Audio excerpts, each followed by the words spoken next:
Hi, hello, welcome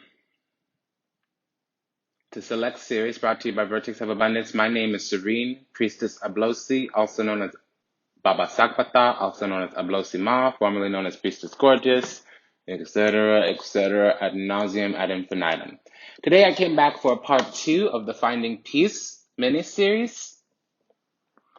The impetus that brought me to the table here to transmit this message is that feelings inform your experience. They let you know whether your needs got met or not, because you may choose to have different experience with different people, but your needs are going to be the same. Okay? So say you're in a conflict with an individual, a person, place, or thing, and you keep coming up against the same thing. Maybe your boundaries aren't respected, maybe your standards are not being met. Okay, you can leave that experience with that person and go into a different experience with that person. So your feelings inform your experience. They let you know whether or not your needs got met. And if you break up with a person or you disengage from a person, you're going to have the same needs in another relationship, in another union, in another experience, in another interaction. Okay? So thinking that feelings are bad, thinking that feelings are wrong, thinking that thoughts are bad, thinking that the thoughts are wrong, that's a moral judgment. And do you really want to morally judge yourself? Think about it. Think about it. No. The answer is no. We need self love, self kindness, peace within ourselves. Believe it or not, forgiveness is something you do for you, not for the other person. Forgiveness is something you give yourself, not the other person. That's called a pardon. Forgiving another person is called a pardon. It's not just for death row. So now I need to visit shame and guilt. Shame is when you feel bad for who you are. Guilt is when you feel bad for what you did. Both of them are non-helpful, especially prolonged. Feel a little shame, you look deeply within yourself, you figure out what's unaligned, you fix it, you return to stillness, you return to peace. Remember part one? How does a body of water respond to a pebble? The answer is appropriately. And it returns to its previous state, save the mass of the rock. Meaning the water goes up just a little tiny bit according to the size of the pebble. And the ripples are according to the size of the pebble. And they're equal. They're uniform, meaning it's the same every time. And guess what? That body of water returns to stillness. So when something puts ripples on the surface of your water and you can no longer perceive the depths of this body of water, you can no longer be still within inside of yourself, you take an examination. It's called an inventory. You run through your lists. What am I thinking? What am I wanting? What am I feeling right now? Shame is when you feel bad for who you are. That's unacceptable. You may want to change. You may be toxic and malignant, but guess what? You need to be your own advocate. You need to be your own cheerleader. You need to be your own mentor. You need to be your own coach. You need to be your own friend, or another person will never, ever sustainably do so for you. Because when you're looking for things outside of yourself, that hole in your heart, that hole in your soul will never be filled, will never be satiated, will never be satisfied. What you must do is be comfortable, be okay, be enough with inside yourself. And when you're not, you look with inside of yourself for the solution. And of course, you may look out into the world to inform your experience. But guess what you're doing? Informing your experience. So your experience is what you choose to label it. Two people could witness the same event and both walk away with two different experiences. Write the number 3 on the ground in box letters, in box type font, whatever you want to use. The person standing above it will see a 3. The person standing below it will see an E. The person standing to the left will see a W. The person standing to the right will see an M. Same writing on the ground, 4 different perspectives. So you need to be your own guidance system. You need to be your own mechanism. And your lower nature is going to let you know survival mechanisms. You're feeling safe. You're feeling peaceful. You're feeling accepted. Think about your sacral chakra. Your sacral chakra literally means your place in this world. Are you comfortable within yourself? Are you at peace within yourself? If some external person, place, or thing, if some environment surrounding location drains you, depletes you, distracts you from your own inner nature, from your own internal guidance system, from your own needs, mechanisms, and methodologies, you simply unalign with it. Do you understand? See, when a pebble goes under the surface of the water doesn't get upset that there's a few ripples. The water allows this disturbance because it's something external. It's really irrelevant, truly, because it knows once this disturbance is over, it's gonna return back to its previous state. And yeah, sometimes the beings at the bottom of the water don't like it. The life forms at the bottom of the water don't like it. But guess what? It understands its own mechanisms, and it's not attached to the experience. It's attached to the outcome, meaning returning to stillness. It doesn't matter if a pebble comes. It doesn't matter if a gust of wind comes. It doesn't matter if a human or another life form comes and starts drinking, starts walking, starts swimming. It knows eventually it will return to peace, return to stillness. Peace is when you can perceive the depths of that body of water because you know how to make the surface return to stillness. Shame is feeling bad about who you are. Guilt is feeling bad about what you've done. Understand both of those.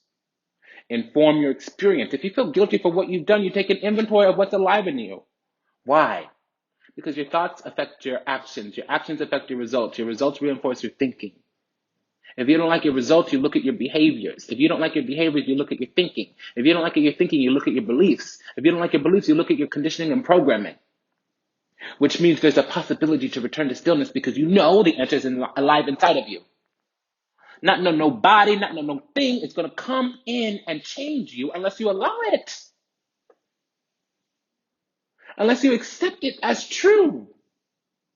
Believe me, my dear. If anything outside of you makes you doubt what's alive inside of you, it means you are weak. Which is fine. Because sometimes you need to struggle in order to grow strong, but you see suffering is unacceptable. It's not spiritual. It's an affliction. It means you have an attachment to something outside of you. Because you, in your own internal mechanisms, should be enough. You and what's alive in you should be enough. If you look into some man, some woman to feel better about yourself, honey, a man is not a plan.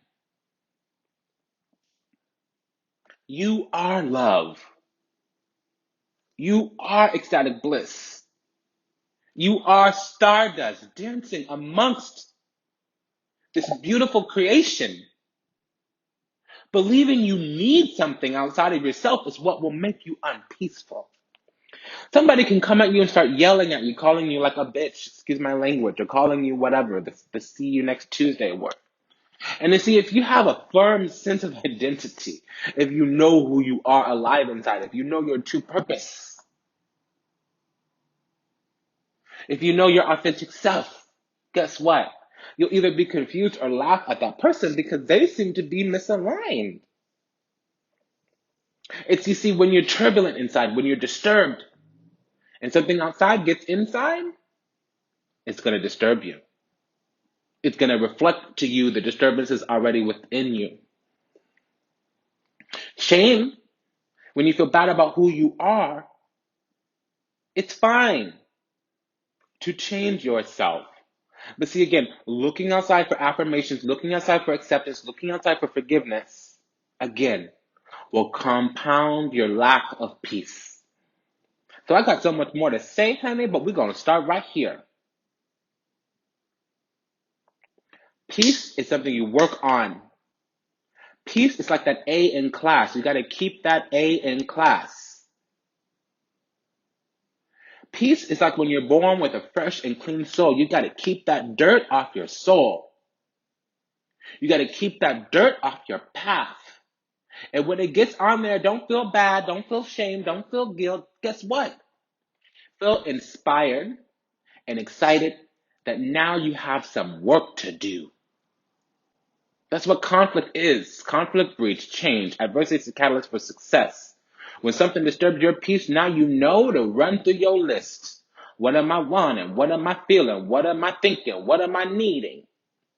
And you see, you look within inside yourself for those answers. And yes, the outsides can inform your experience, but they do not delineate your experience. They do not give you your experience. They do not label your experience. They inform. You measure against your own internal guidance system. Let me give you peace in another example. See, an airplane pilot. I'm going to give you two of these examples. So when you get on an airplane and you're a pilot and you have all these people in your passenger plane, right? Guess what it is?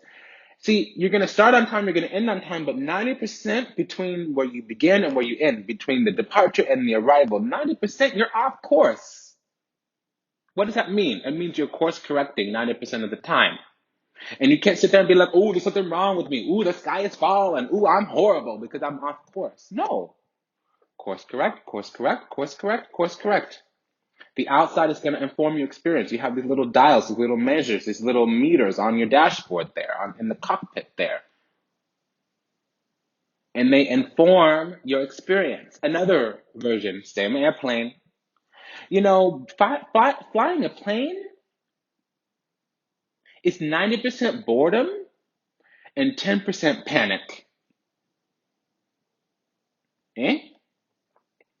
So feeling bad about what you feel, feeling bad about some emotion, feeling bad about a moment of anger, a moment of angst, a moment of boredom, a moment of panic, a moment of fear, a moment of loneliness.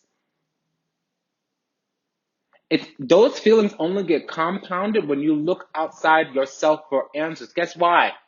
Because that means you're not in alignment with your self-worth and value. You're not in alignment with your strength, courage, your wisdom, and you're sacrificing your faith, hope, and optimism because you're putting your power in somebody else's hands. It's called an external locus of control.